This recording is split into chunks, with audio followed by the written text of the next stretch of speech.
Right, మంచిది. ప్రభునందు క్రీస్తునందు నాకు అత్యంత ప్రియులైన సహోదరి సహోదరులారా, వీళ్ళు చాలామంది నాకంటే చాలా చిన్నవాళ్ళు అయి ఉండొచ్చు. కుమారులు కుమార్తెలారా, మీకందరికీ వందనాలు తెలియజేస్తూ యోహాను సువార్త 18వ అధ్యాయము, యోహాను 18వ అధ్యాయము 37, 38 వచనాలు మరొకసారి చదువుకొని దేవుడు నడిపించిన విధంగా మనం ధ్యానము చేద్దాం. అందుకు పిలాతు, నీవు రాజువా అని ఆయనను అడుగగా, యేసు, నీవన్నట్టు నేను రాజునే. సత్యమును గూర్చి సాక్ష్యమిచ్చుటకు నేను పుట్టి తిని, ఇందు నిమిత్తమే ఈ లోకమునకు వచ్చి తిని. సత్య సంబంధి అయిన ప్రతివాడును నా మాట వినును అనెను. అందుకు పిలాతు, సత్యమనగా ఏమిటి అని ఆయనతో చెప్పెను. అతడు ఈ మాట చెప్పి బయటనున్న యూదుల యొద్దకు తిరిగి వెళ్ళి, అతని యందు ఏ దోషమును నాకు కనబడలేదు. చిన్న మాట ప్రార్థన చేసుకుందాం. ప్రేమ స్వరూపుడవును, జీవాధిపతివి, మాకు జీవాధారకుడవు, మాకు నీవే స్వయంగా జీవమయ్యున్న యేసయ్యా, నీ బంగారు పాదములకు స్తుతి స్తోత్రములు చెల్లిస్తున్నాం. ఆకలిగొని ఉన్నాము తండ్రి, మాకు ఆహారం పెట్టండి తండ్రి. దయచేసి ఈ రాత్రి మాతో మీరు మాట్లాడండి. ఇంతవరకు జరిగిన కార్యక్రమాలన్నిటి కొరకు నీకు స్తోత్రాలు. స్తుతి ఆరాధన, సంగీత స్తోత్రారాధన, కానుకల సమర్పణ ఆరాధన, ఇవన్నీ ఎన్నో కార్యక్రమాలు మేము జరిగించాం. చివరికి మీరు మాట్లాడకపోతే మా ఆకలి తీరదు, సభ సఫలం కాదు. తండ్రి, కరుణ చూపండి నాయన. వేదిక మీద, గురుపీఠం మీద కూర్చున్న మీ దీనదాసుడు ఒట్టివాడే, తనకేమీ తెలియదు మీ దాసునికి. అయినప్పటికీ నిన్ను బట్టి ధైర్యం తెచ్చుకొని వచ్చి గురుపీఠం మీద కూర్చున్నాడు. కేవలం బూరగా వాడబడదామనే తప్ప ఏదో ఉపదేశిద్దామని కాదు. నీకన్నీ తెలుసు తండ్రి. ఏ మనుషుని గూర్చి ఎవడు నీకు ఏమి సాక్ష్యం ఇవ్వనక్కర్లేదు. ప్రతి మనుష్యుని ఆంతర్యమును మీరు ఎరిగిన వారు తండ్రి. యేసయ్యా నీకు స్తోత్రాలు. మీ దాసుని నేరములు, అపరాధములు, బలహీనతలు, దోషములు, పాపములు, అక్రమము, అతిక్రమములు అన్నిటినీ నీ దయను బట్టి, నీ కృపను బట్టి క్షమించి, నీ శిలువ రక్తధారతో మీ దాసుని బాగుగా కడిగి శుద్ధీకరించి, మీ అగ్నితో మీ దాసుని కాల్చి పుటము వేసి, పరిశుద్ధుడా, బంగారము వలె మీ దాసుని మీరు ప్రభు మష్టంతా తొలగించి పావనపరిచి, నీ పరలోక సువర్ణ అభిషేక తైలాభిషేకముతో మిదాసుని అభిషేకించి, మిదాసుని నోట నీ మాటలే ఉంచి నాతో మాట్లాడండి దేవా, అందరితో మాట్లాడండి. నాకు కనబడండి ప్రభు, అందరికీ కనబడమని నీ వాక్యం పంపించమని యేసు నామములో స్తుతించి ప్రార్థిస్తున్నాము తండ్రి. ఆమేన్, ఆమేన్, ఆమేన్. క్రీస్తునందు నాకు అత్యంత ప్రియులారా, భూమి మీద క్రైస్తవ సంఘము ఏం చేస్తోంది? మనం ఈ రాత్రి, ఈ 2-3 దినాల నుండి ఈ సభలు ఎందుకు జరుపుకుంటున్నాం? ఇలాంటి సభలు ఎక్కడ పడితే అక్కడ దేశమంతటా, ప్రపంచమంతటా క్రైస్తవులు నిర్వహిస్తున్నారు. ఎందుకని? మత ప్రచారం చేసుకుంటున్నారా వీళ్ళు? అని సమాజం మనల్ని గూర్చి మాట్లాడుకుంటోంది. వాళ్ళు చెవులు కొరుక్కుంటూ ఉన్నారు. మత ప్రచారం ఎందుకు చేస్తున్నారు వీళ్ళు? ఇన్ని లైట్లు, ఈ మైకులు, ఈ మ్యూజిక్, ఈ డెకరేషన్ ఏంటిదంతా? అంటే వాళ్ళకు వాళ్ళు డబ్బులు వస్తాయి. ఇలా ప్రచారం చేసి కొంతమందిని కన్వర్ట్ చేస్తే అమెరికా వాళ్ళు వీళ్ళకు కోట్ల కొద్ది రూపాయలు ఇచ్చేస్తారు అని ప్రచారం జరుగుతూ ఉంది. సమాజము ఆ ప్రచారాన్ని నమ్మడానికి ఇష్టపడుతుంది. అసలు వెరిఫికేషన్ లేదు. వాస్తవమా కాదా చూద్దామని ఎవరికీ లేదు. ప్రచారం అయితే జరుగుతుంది, మత ప్రచారం. దాని వలన వీళ్ళకు బాగా వ్యాపారం అన్నమాట, బోలెడు డబ్బు సంపాదించేస్తారు అని. ఎవరైనా కాస్త దృష్టి పెట్టి ఆలోచించి ఇందులో నిజానిజాలు, వాస్తవాలు ఎంతవరకు అని ఆలోచించి చూస్తే ఇట్టే తెలిసిపోతుంది. ఒరే, మనమందరము చెవులు పూలు పెట్టుకొని అబద్ధాలు నమ్మేస్తున్నాంరా అని ఇట్టే తెలిసిపోతుంది. నేను 45 ఏళ్ళుగా సేవ చేస్తున్నాను. నాకు 1 కోటి రూపాయలు కూడా లేవు. నాకు సొంత ఇల్లు కూడా లేదు. నాకు సొంత కారు కూడా లేదు. ఇచ్చిన యేసుదాసు బాబు గారు 25 ఏళ్ళైందా బాబు మీ సేవ? ఎన్నేళ్ళు? 25 సంవత్సరాల నుండి సేవ చేస్తున్నాడు. ఎన్ని కోట్లు కూడబెట్టావు బాబు? కొన్ని కోట్లు అయితే ఉన్నాయి ఆయనకు వేసుకోవడానికి. లేదని అబద్ధం చెబుతాడు కానీ తొడుక్కునే కోట్లు అయితే ఉన్నాయి. నాకు కోట్లు, అట్లాంటి కోట్లు ఉన్నాయి అంతే. అలాగా వేలాది మంది క్రీస్తు సేవకులు ఎంతో కాలం సేవ చేసి కూడా ఎక్కడ ఆస్తిపాస్తులు లేవు, దాచుకున్న ధనము లేదు. మన ముందు మార్క్ బాబు గారు కూర్చున్నారు పద్మాసనం వేసుకొని. ఏమండి, మీరెన్ని కోట్లు కూడబెట్టారు? 5-6 కోట్లు ఇటువంటి. బాలయ్య గారు సేవ చేయబట్టి ఎంతకాలం అయింది అయ్యా? 25 ఇయర్స్ నుండి సేవ చేస్తున్నారు. ఆయనకు పెద్ద కోట్లేమి ఉన్నట్టు లేవు. 1 కోటి ఉందా? చాలా సంతోషం. మాలాంటి వాళ్ళను వేల మందిని చూసి మాకు కోట్లు కూడబెట్టడం కాదు, అసలు అప్పులు తయారైనవి మాకందరికి. ఏదో అతి కష్టం మీద ఒక చిన్న మందిరం వేసుకొని, ఇల్లు మందిరం కలిపి కట్టుకొని అందులో తృప్తి పడి సేవ చేస్తూ ఉన్నటువంటి వాళ్ళు ఎందరో ఉన్నారు. మన దగ్గర కనీసం 1000 మంది సేవకులు, ఇంకెక్కువే ఉంటారు. ఈ సంఖ్య పెరుగుతూ ఉంది. ఈ సంఖ్య ఎప్పుడు పెరుగుతూ ఉంది. ప్రతి వారము దాదాపుగా కొత్త విశ్వాసులకు బాప్తిస్మాలు, నూతన సేవకులకు అభిషేకం జరుగుతానే విస్తరిస్తానే ఉంది. 1000 మంది అంటాం. ఊరికి అలాగా కాకుల లెక్క అంటారే అలాగా.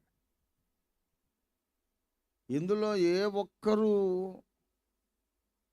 వేసుకునే కోటీశ్వరులే తప్ప బీరువాలో ఉన్న కోటీశ్వరులైతే కాదు. మరి మేం కనిపించట్లేదా? ఎందుకో వీళ్లకు మత ప్రచారం చేస్తే కోట్లు వచ్చేస్తే ఎందుకు చెప్పుకుంటున్నారు? ఈ సమాజం అబద్ధాలు నమ్మడానికి అలవాటైపోయింది. అబద్ధాలు నమ్మడానికే ఇష్టపడతారు. ఇది పెద్ద ఆధ్యాత్మిక రహస్యము. ఇది లోకం తీరు అనకండి, లోకం తీరు అనకండి. ఆధ్యాత్మిక రహస్యం ఇది. లోకంలో ఒక నానుడి ఉంది, ఏంటంటే నిజం లోక సంచారానికి వెళ్దామని బయటకు వచ్చి పంచె సర్దుకొని చెప్పులు తొడుక్కునేంతసేపట్లో అబద్ధం ఒకసారి లోకమంతా చుట్టూ వచ్చేస్తుంది. నిజం ఇంకా చెప్పులు తొడుక్కుంటుంది, అబద్ధం అప్పటికే 4-5 సార్లు లోకం చుట్టబెట్టి వచ్చేస్తుంది. అంటే నిజము కంటే అబద్ధం వేగంగా వ్యాపిస్తుంది. అబద్ధాలు నమ్మడానికి ప్రజలు ఇష్టపడతారు. నిజమో కాదో పరిశోధన చేయడానికి జనాలు ఇష్టపడరు. ఇది సమాజము యొక్క psychology, the psychology of the society. ఇలాగా సమాజం ఇలా తయారవుతుందని అపోస్తలుడైన పౌలు మొదటి శతాబ్దములోనే ప్రవచించాడు. 2వ తిమోతి పత్రిక 4వ అధ్యాయము 3వ వచనములో, ఎందుకనగా జనులు హితబోధను సహింపక దురద చెవులు గలవారై తమ స్వకీయ దురాశలకు అనుకూలమైన బోధకులను తమ కొరకు పోగు చేసుకొని సత్యమునకు చెవి ఇయ్యక కల్పనా కథల వైపునకు తిరుగు కాలము వచ్చేసింది. ఇప్పుడైతే కాలము వచ్చెను అని మనం చెప్పుకోవచ్చు. సత్యాన్ని నమ్మరు, సత్యానికి చెవినివ్వరు. సత్యం అంటే ఎలర్జీ. కొంతమందికి డస్ట్ ఎలర్జీ ఉంటుంది, కొంతమందికి మల్లెపూల వాసన ఎలర్జీ, గులాబీ వాసన ఎలర్జీ, పడదు.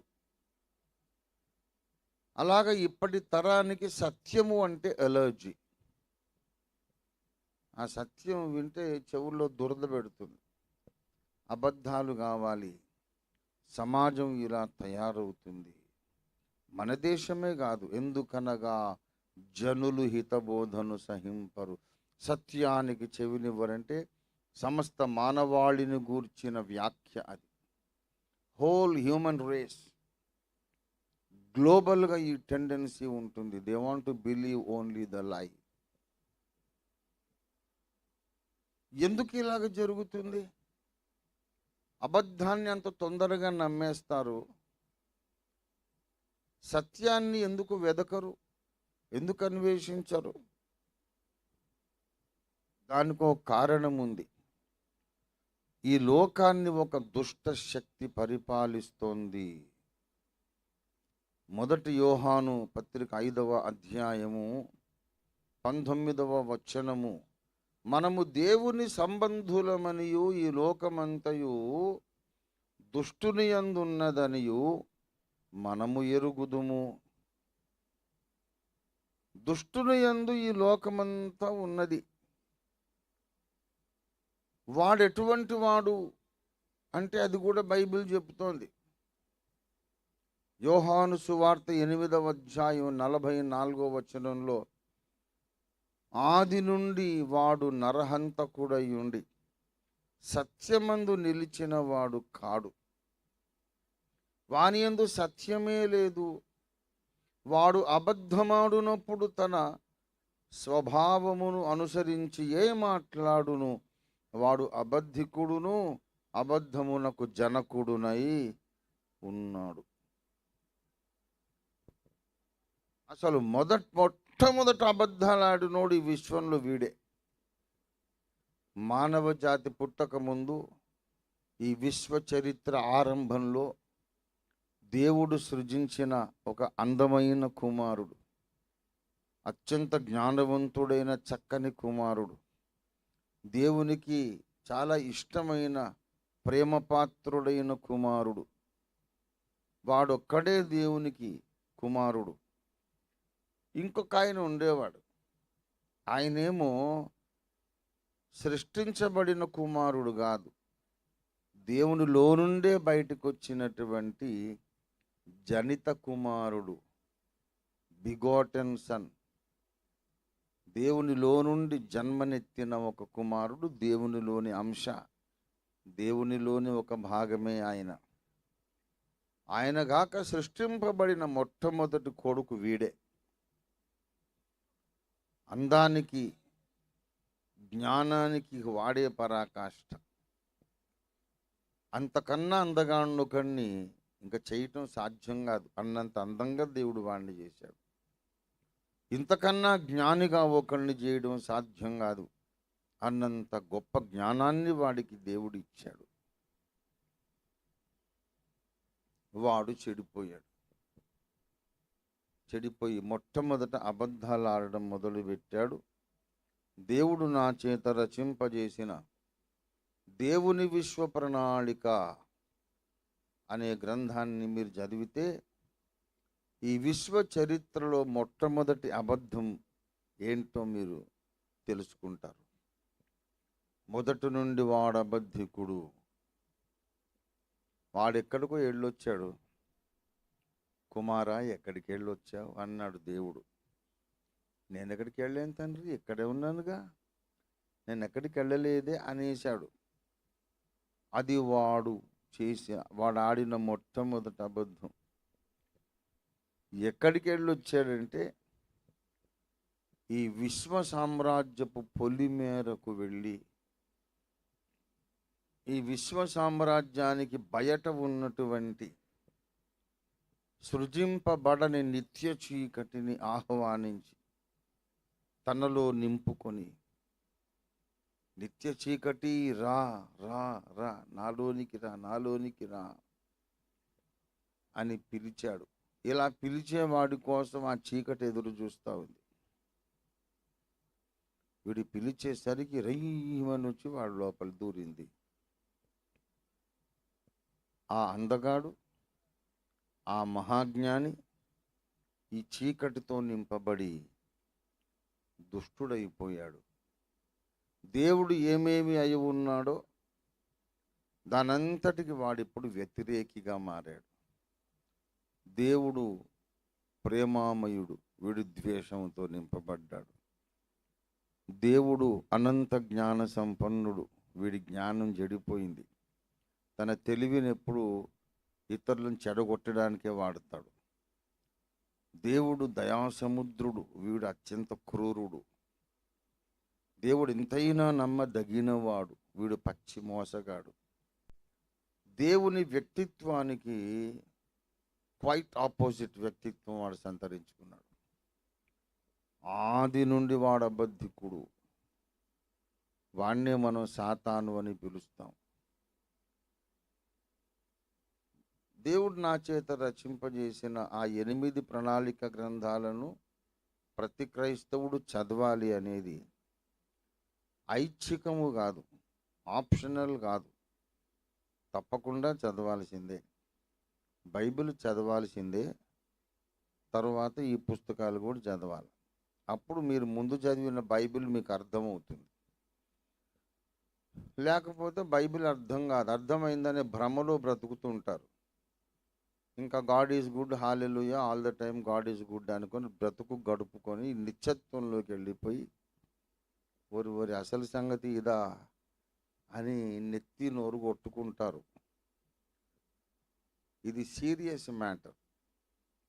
అసలు ఈ విశ్వం ఇలా ఎందుకుంది, దేవుడేంటి, సాతానేమిటి, ఇవన్నీ ఎందుకు ఇలాగా, ఈ పరిస్థితులు ఇలాగ ఉన్నాయి, మనుషులు ఇలాగ ఎందుకున్నారు, దేవుడు ఒక్కొక్కసారి మౌనం ఎందుకు దాలుస్తాడు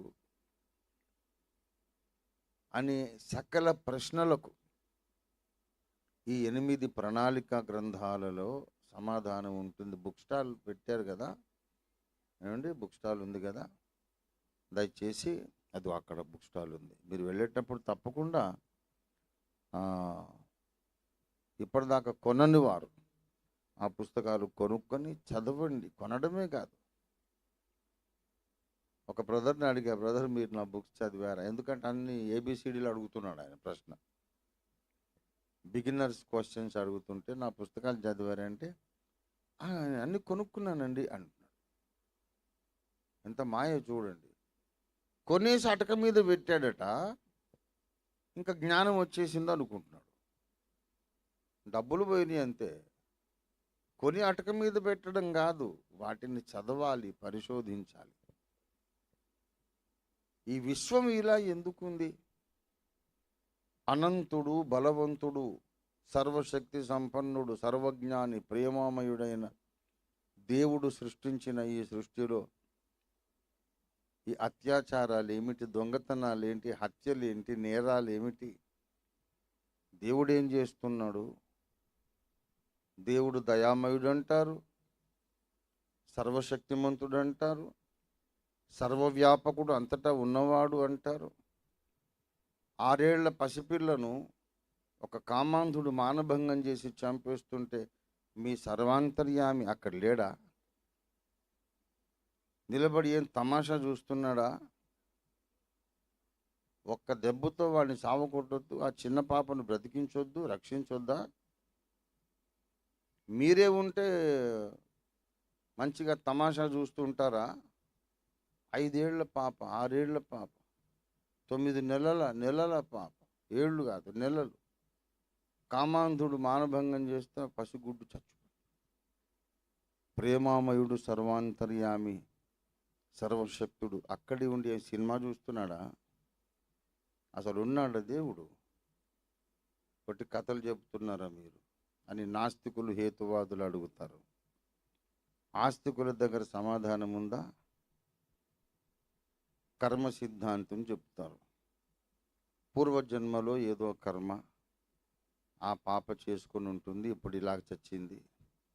ఇప్పుడు వీడు ఈ చెడు కర్మ చేశాడు కనుక వచ్చే జన్మలో వీడు కూడా ఆడపిల్లగా పుట్టి రేపు అవుతాడని ఏదో సమర్థించడం. అసలు దేవుడు ఎలాగ ఊరుకుంటున్నాడండి? నేనే ఊరుకోలేను. ఇది అంతు చిక్కని ఒక రహస్యం, జవాబు దొరకని ఒక ప్రశ్న. ఎందుకు ఇలాగా అంటే దేవుడు కాని ఒక బలీయమైన అంధకార శక్తి ఉన్నది. దేవుడు కాదు, ఒక చీకటి శక్తి, దుష్ట శక్తి, దుర్మార్గ శక్తి ఉంది. దేవుడు కాకుండా ఇంకొకటి ఉంది. అందుకని ఇవన్నీ జరుగుతున్నాయి. మరి దేవుడు ఏం చేస్తున్నాడు? ఈ విషయాన్ని మొట్టమొదట ప్రపంచ చరిత్రలో చెప్పినవాడు జరతుష్ట్ర మహర్షి. జొరాస్టర్ పారసీక దేశపు మహర్షి. పారసీకుల మతాన్ని, జొరాస్ట్రియనిజంని స్థాపించినటువంటి మహానుభావుడు. ఆయన ఏం చెప్పాడంటే 2 దేవుళ్ళు ఉన్నారు యాక్చువల్గా. ఒక ఆయన మంచి దేవుడు, ఒక ఆయన చెడ్డ దేవుడు. మంచి దేవుడు ఉన్నాడు, చెడ్డ దేవుడు ఉన్నాడు. మంచి దేవుడు కాస్త ఎక్కువ బలవంతుడు, చెడ్డ దేవుడు ఆయనకంటే కొంచెం తక్కువ బలవంతుడు. కానీ 2 దేవుళ్ళు ఉన్నారు. మంచి దేవుడు మంచి వస్తువులు, మంచి విషయాలన్నిటినీ సృష్టించాడు. ఈ చెడ్డ దేవుడు దుర్మార్గుడు గనుక చెడ్డ వాటిని అన్నిటినీ, చెడ్డ కార్యాలను చేస్తూ ఉన్నాడు. మంచి దేవుడు ఈ చెడ్డ దేవుణ్ణి నాశనం చేయగలడు, కానీ దానికి కొన్ని కోట్ల సంవత్సరాలు పడుతుంది, యుగాలు పడుతుంది. ఇప్పటికిప్పుడు చేయలేడు, అలా కుదరదు. ఏదో దేవరహస్యం ఉంది. వెంటనే వాడిని నాశనం చేయడం మంచి దేవుడికి కుదరదు. ఆయన చాలా కోట్ల సంవత్సరాలైన తర్వాత ఈ చెడ్డ దేవుణ్ణి పూర్తిగా నాశనం చేసేస్తాడు. అప్పటిదాకా మనుషులు ఏం చేయాలంటే ఈ చెడ్డ దేవుడు పెట్టే కష్టాలలో బాధపడుతూ ఎప్పటికప్పుడు మంచి దేవుడిని ఆశ్రయిస్తూ ఉండాలి. ఇది ఈ విశ్వానికి జొరాస్టర్ అని అంటాం. జరతుష్ట్ర మహర్షి చెప్పిన నిర్వచనం, వివరణ. దాదాపుగా బైబిల్లో ఉన్నటువంటి సత్యానికి ఇది దగ్గరగా ఉంది. ఖచ్చితంగా దగ్గర అని కాదు. వాడిని దేవుడు 2 దేవుళ్ళు అనడం బైబిల్లో ఉన్నటువంటి సత్యానికి దగ్గరగా ఉంది. ఎందుకంటే ఈ సాతానును దేవుడు ఏమని పిలుస్తున్నాడు? 2 కొరింథీ పత్రిక 4వ అధ్యాయము 4వ వచనంలో ఈ యుగ సంబంధమైన దేవత,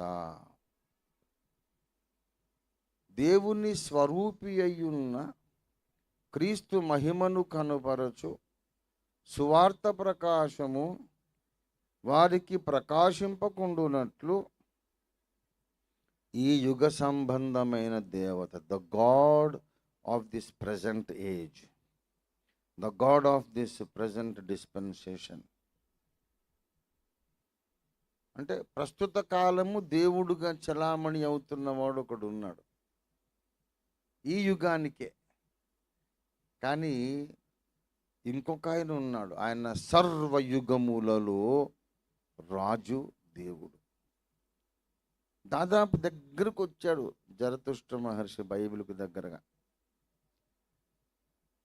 అలా కాకుండా భగవద్గీతను మనం పరిగణనలోనికి తీసుకుంటే మనుషులు నిమిత్త మాత్రులు. చంపేవాడెవడు, చచ్చేవాడెవడు? నేనే అన్నీ చేయిస్తున్నాను, నీ కర్మకు నువ్వు బాధ్యుడివి కాదు. చంపేది నేనే, చచ్చేది నేనే. సకల జీవరాశుల్లో ఉన్నటువంటి కాన్షియస్నెస్, ఆత్మ నేనే. నేనే సర్వే సర్వత్రా ఉన్నవాడు, అందరిలో అన్నిటిలో వ్యాపించి సమస్త కార్యములు నిర్వహిస్తున్నవాడని నేనే. రేపు చేసేవాడిని నేనే అన్నమాట అనుకోవాల్సి వస్తుంది. రేపు అయిపోతున్న ఆ పాపను కూడా నేనే అని అనుకోవాల్సి వస్తుంది. మరి అలాంటప్పుడు స్వర్గ నరకాలు ఎందుకు? తీర్పు ఎందుకు? యమధర్మరాజు ఎందుకు? చిత్రగుప్తుడు ఎందుకు? ఇది హేతువాదులు ఒప్పుకోరు. మనం చేసే చెడు పనులకు మనమే బాధ్యులం అయితేనే తీర్పు ఉండాలి, శిక్ష ఉండాలి, నరకం ఉండాలి.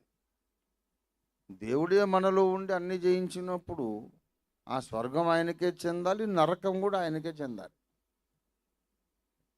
దొంగతనం చేయొచ్చు, వ్యభిచారం చేయొచ్చు, దేవుడు నా చేత జయించాడు అనొచ్చు. అప్పుడు మరి ఒప్పుకుంటారా? లోకం ఒప్పుకుంటుందా? దేవుడు ఒప్పుకుంటాడా? మన చర్యలకు దేవుడు కాదు, మనమే బాధ్యులం. దేవుడు కాని ఇంకొక శక్తి బాధ్యుడు. వాణ్ణి మనం నమ్ముతున్నాం, వెంబడిస్తున్నాం కనుక చెడ్డ పనులన్నీ చేయిస్తున్నాడు. ఇది అసలు విషయం. ప్రియ మిత్రులారా, వాడు మొట్టమొదట దేవుని మీద తిరుగుబాటు చేసి నేనే దేవుణ్ణి, ఈయన ఒక్కడే కాదు, నేను కూడా పూజకు పాత్రుడను, ఆరాధనకు పాత్రుడను, నన్ను ఆరాధించండి అని వాడు ప్రచారం మొదలుపెట్టాడు. మహాజ్ఞాని, తర్క పండితుడు, మంచి వక్త. వాడు యుక్తిగా మాట్లాడి దేవుడు సృష్టించిన కోట్లాది ప్రపంచాలలో 3వ భాగమును వాడు వశపరుచుకున్నాడు. లెక్క సౌలభ్యం కొరకు చెబుతున్నా, 3 కోట్ల ప్రపంచాలను ఒకవేళ దేవుడు సృష్టించి ఉంటే అందులో 1 కోటి ప్రపంచాలు వీడు ఆక్రమించుకున్నాడు. దేవుని సృష్టిలో 3వ భాగం, నక్షత్రాలలో 3వ భాగం అని ప్రకటన 12లో చెప్పిన మాటకు అర్థం అది. అన్ని ప్రపంచాలు అంధకార రాజ్యముగా మారిపోయినాయి. నేను చిన్న దేవుణ్ణి, ఆయన దేవుడైతే నేను దేవుణ్ణే అని వాడు దేవునికి విరోధంగా వీళ్ళ మనస్సులన్నీ విషపూరితం చేశాడు. వాడి వశములో కోట్ల మంది దేవదూతలు ఉన్నారు, ఎన్నో మహిమలు, ఎంతో జ్ఞానం కలిగిన వాళ్ళు. వాడు మానవ జాతిని పాపంలో పడేశాడు. ఆదాము హవ్వలు సృష్టింపబడిన తర్వాత ఏదెను తోటలో హవ్వ ఒంటరిగా ఉన్నప్పుడు సర్పం వచ్చిందని చెప్పుకుంటాను చూడండి, ఆ సర్పం వీడే. సర్పం అంటే మామూలుగా పాము కాదు, అలాగని పాము కాదు అని కూడా కాదు. హవ్వ దగ్గరకు వచ్చింది, మామూలుగా పాము కాదు, పాము కాదు అని కూడా అనుకోకండి. ఏంటిలా మాట్లాడుతున్నావంటే అలాగే ఉంటుంది ఆధ్యాత్మిక సత్యాలు. అంత ఈజీగా కట్టే కొట్టే అన్నట్టుగా ఉండదు. 2 2s are 4 అన్నంత ఈజీగా ఉండదు. ప్రియులారా, పాము సర్పము బహుయుక్తి గలదై ఉండెను హవ్వ దగ్గరికి వచ్చి. ఇది నిజమా? దేవుడు ఆ పండు తినొద్దన్నాడా? తిను, ఏం కాదు, మీరు చచ్చిపోరు, దేవతలు అయిపోతారు అని మాట్లాడింది. ఇంతకు ఈ పని చేసింది ఎవరు? దేవుడు శపించాడు, ఓ సర్పమా, నీవు దీన్ని చేసినందున నీవు కడుపుతో నేల మీద ప్రాకుతూ నువ్వు మన్ను తింటావు అన్నాడు. అదేమో నిజంగా పాము. స్త్రీ గర్భాన ఒక మహాపురుషుడు పుట్టి తాను చచ్చిపోతూ నీ తల మీద కొడతాడు, నువ్వు చచ్చిపోతావు, నిన్ను నాశనం చేస్తాడని వాడికి శిక్ష ప్రకటించాడు. వాడు ఈ నేల మీద పాకే పాము కాదు, పరలోకంలో బయలుదేరిన పాము. 2 పాములు కలిసిన మిశ్రమ వ్యక్తి వాడు. హవ్వ దగ్గరకు వచ్చింది ఒక ఆధ్యాత్మిక మహాసర్పం, ఆది మహాఘట సర్పం. ఆ ఆది మహాఘట సర్పానికి తన ఒళ్ళు అప్పగించింది ఈ భూలోక సర్పం. ఇది ఇద్దరు కలిసి వచ్చారు, అందుకే శిక్షను ఇద్దరూ మోస్తున్నారు.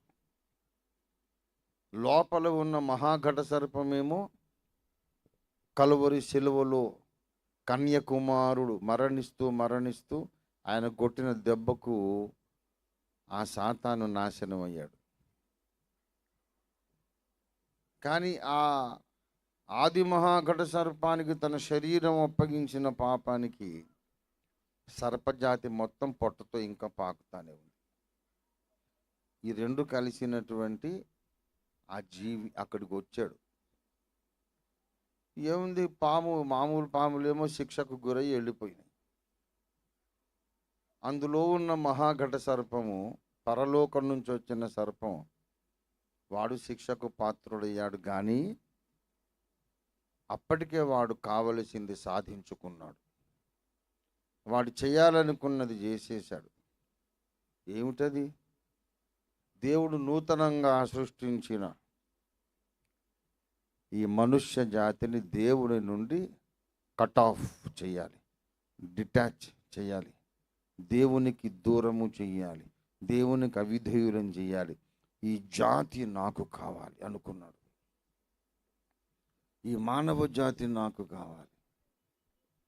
ఎందుకు కావాలి వానికి అనేది నేను నా గ్రంథాల్లో చెప్పాను. ప్రియ మిత్రులారా, అసలు విశ్వమంతా ఇలా ఎందుకు జరుగుతుందంటే, విశ్వ చరిత్ర అంతా ఎందుకు ఇలా జరుగుతుంది, ఎందుకు ఇన్ని బాధలమయము, సమస్యలమయము, గందరగోళం, ప్రశ్నలు, సందేహాలతో నిండిపోయింది, ఎటు అర్థం కాని పరిస్థితి ఎందుకున్నది అంటే దీనికి కారణం ఒకటే, ఇదంతా రాజకీయ పోరాటము, సింహాసనాధిపత్యం కొరకు పోరాటం. నిత్యము సింహాసనాసీనుడైనటువంటి మహాదేవుడు ఉన్నాడు. ఆయనతో నేను సమానంగా ఉండాలి అనుకున్నాడు ఈ దొంగ, ఈ దుర్మార్గుడు, ఈ అబద్ధికుడు, ఈ కుట్రదారు, ఈ తిరుగుబాటుదారుడు, అవిధేయుడు. దేవుడుంటే ఉండని, నేను కూడా ఆయనతో సమానము, నేను సమానంగా అవ్వాలి అనుకుని వాడు చేసినటువంటి దుర్మార్గమైన ప్రయత్నాలకు, కుట్రలకు ఈ విశ్వమే ఇలా బలైపోతా ఉంది. జొరాస్టర్ చెప్పింది నిజమే. దేవుడు వాడిని నాశనం చేస్తాడు, కానీ వెంటనే చెయ్యడు. చాలా యుగాల తరువాత, చాలా దీర్ఘకాలం పడుతుంది. నిజమేగా మరి. ఎన్ని యుగాలు గడిచిపోయినాయి, దేవుని సృష్టిని వాడు పాడు చేస్తానే ఉన్నాడు. ఇలా ఎందుకు దేవుడు అనుమతించాలి? ఇది జ్ఞానయుక్తమైన పని కాదు కదా. దేవుడు సర్వశక్తిమంతుడు కాడా? అంతులేనంత శక్తి జ్ఞానము ఆయన స్వంతమైతే ఒక్క దెబ్బతో వాడిని నాశనం చేయొచ్చు కదా. కోట్ల సంవత్సరాలు, యుగాలు ఎందుకు కావాలి? ఒక నిమిషంలో కలుగునుగాక అంటే అన్నీ కలిగినాయి కదా. ఇవన్నీ లేకపోవునుగాక అంటే మళ్ళీ పోవా? దేవుని శక్తి సన్నగిల్లిందా? ఆ నిత్య చీకటిని ఆహ్వానించి వీడు దేవుని కంటే బలవంతుడైపోయాడా? ఎందుకు? ఇది యుగయుగాలుగా, తరతరాలుగా మేధావులను వేధిస్తున్న ప్రశ్న. ఈ విషయానికి జవాబు, ఈ ప్రశ్నకు జవాబు కనుక్కుంటే ఇక మనకు జీవితం అనేది తేటతెల్లంగా అర్థమవుతుంది. అసలు ఏం జరుగుతోంది, ఎందుకు జరుగుతోంది, రాజకీయాలు ఏంటి, వ్యభిచారం ఏంటి, త్రాగుడు ఏంటి, మత్తు మందులు ఏంటి, ఈ కాపురంలో గొడవలు ఏంటి, కామక్రోధాలు ఏంటి, మోహం ఏంటి, కాపరాలు ఎందుకు కూలిపోతున్నాయి, పిల్లలు తల్లిదండ్రుల మీద ఎందుకు తిరుగుబాటు చేస్తారు, ప్రపంచంలో ఎక్కడా శాంతి లేకుండా ఎందుకుంది, ప్రకృతి ఎందుకు తిరగబడుతోంది, ఈ ఉప్పెనలేంటి, భూకంపాలు ఏమిటి, మొత్తం ఈ విశ్వపు పరిస్థితిగతులన్నీ కూడా మనకు అర్థమైపోతాయి. అందుకే ప్రణాళిక గ్రంథాలు చదవండి అని చెప్పాను. నాకు రెండో లైఫ్ లేదు. నేను 6 ఏళ్ల ప్రాయంలో యేసుక్రీస్తు ప్రభువు నా హృదయంలోకి అంగీకరించాడు. ప్రభు అలా నడిపించాడు. నేనేదో పెద్ద తపశ్శక్తి సంపన్నుడని చెప్పడం లేదు. దేవుడు అలా నన్ను చెక్కాడు. తరువాత అనేక గ్రంథాలు చదివించి ఒక సత్యము ఏమిటో పరిశోధన చెయ్యాలనే మనస్సు నాలో పెట్టి, జిజ్ఞాస పెట్టి, దేవుడే జవాబులు ఇచ్చి దశాబ్దాల తరబడి చెక్కి ఒక స్పష్టత దేవుడు నాకు ఇచ్చాడు. ఆ సత్య ప్రత్యక్షత అంతా గ్రంథాల్లో రాశాను, మోకాళ్ళ మీద రాశాను, ఉపవాసం ఉండి రాశాను. పుట్టిగానే ఆడతా పాడుతా రాయలేదు. ప్రసవ వేదన, ఒక్కొక్క పుస్తకానికి ప్రసవ వేదనే. దుర్భరమైనటువంటి సమస్యలు, బాధ, మనోవేదన, చచ్చిపోతానేమో అన్నంత వేదన అనుభవిస్తూ ఆ పుస్తకాలన్నీ రాశాను. అది చదవాలి. చదివిన వారు ధన్యులవుతారు, చదవని వారు డెఫినెట్గా నిత్యత్వంలో బాధపడతారు. కానీ అప్పుడు ప్రయోజనం ఉండదు. ప్రియులారా, ఈ రెండవ శక్తి, దుష్ట శక్తిని చూశారు.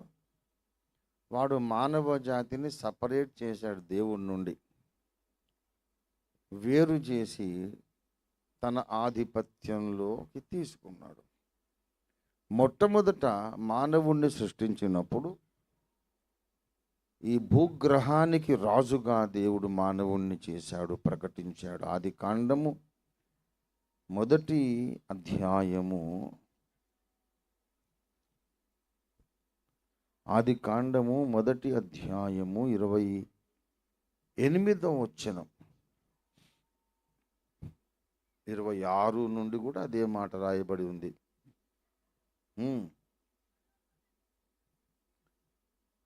మన స్వరూపమందు మన పోలిక చొప్పున నరులను చేయుదము, వారు సముద్రపు చేపలను, ఆకాశ పక్షులను, పశువులను, సమస్త భూమిని, భూమి మీద ప్రాకు ప్రతి జంతువును ఏమి చేయుదురుగాక? ఏలుదురుగాక. దేవుడు తన స్వరూపమందు నరుని సృజించెను, దేవుని స్వరూపమందు వారిని సృజించెను, స్త్రీనిగాను పురుషునిగాను వారిని సృజించెను. దేవుడు వారిని ఆశీర్వదించెను. ఎట్లనగా మీరు ఫలించి అభివృద్ధి పొంది విస్తరించి భూమిని నిండించి దాన్ని లోబరుచుకొనుడి. సముద్రపు చేపలను, ఆకాశ పక్షులను, భూమి మీద ప్రాకు ప్రతి జీవిని ఏలుడి. 26లో 28లో 2 సార్లు ఏలుడి. Rule the planet earth. పరిపాలించండి. ఆదాము ఈ గ్రహానికి రాజు. కానీ అన్ఫార్చునేట్లీ ఆదాము తీసుకెళ్ళి ఈ రాజదండాన్ని, కిరీటాన్ని ఈ సర్పంగాడికి అప్పగించేశాడు. లూకా సువార్త 4వ అధ్యాయము 5-6 వచనాలు. అప్పుడు అపవాది ఆయనను తీసుకొని పోయి భూలోక రాజ్యములన్నిటిని ఒక్క నిమిషములో ఆయనకు చూపించి, ఈ అధికారమంతయు ఈ రాజ్యముల మహిమయు నీకిత్తును, అది నాకు అప్పగింపబడి ఉంది. అప్పగించడం అనే కార్యం జరిగింది. అంటే మొదటి నుంచి వీడిది కాదు, ఒరిజినల్గా వీడిది కాదు. ఎవరో తీసుకొచ్చి ఇదిగో పట్టుకో తీసుకోమని చెప్పి ఆ రాజదండాన్ని, కిరీటాన్ని, రాజముద్రికను వీడికి అప్పగించేశారు. ఎవరంటే ఆదాము, legal king of the planet earth. చట్టబద్ధమైన భూగ్రహపు పరిపాలకుడైన ఆదాము, ఇదిగో నా కిరీటం నువ్వు పెట్టుకో, నా రాజదండం నువ్వు తీసుకోమని అప్పగించేశాడు. అందుకే ఈ భూగ్రహానికి ఇప్పుడు చట్టబద్ధమైన పరిపాలకుడు సాతాను. సృష్టిని బట్టి దేవునికి అధికారం ఉన్నది. దేవుడు చెబుతున్నాడు, 24వ కీర్తన చూడండి, మొదటి నుంచి, భూమియు దాని సంపూర్ణతయు, లోకమును దాని నివాసులను యెహోవావే అంటాడు.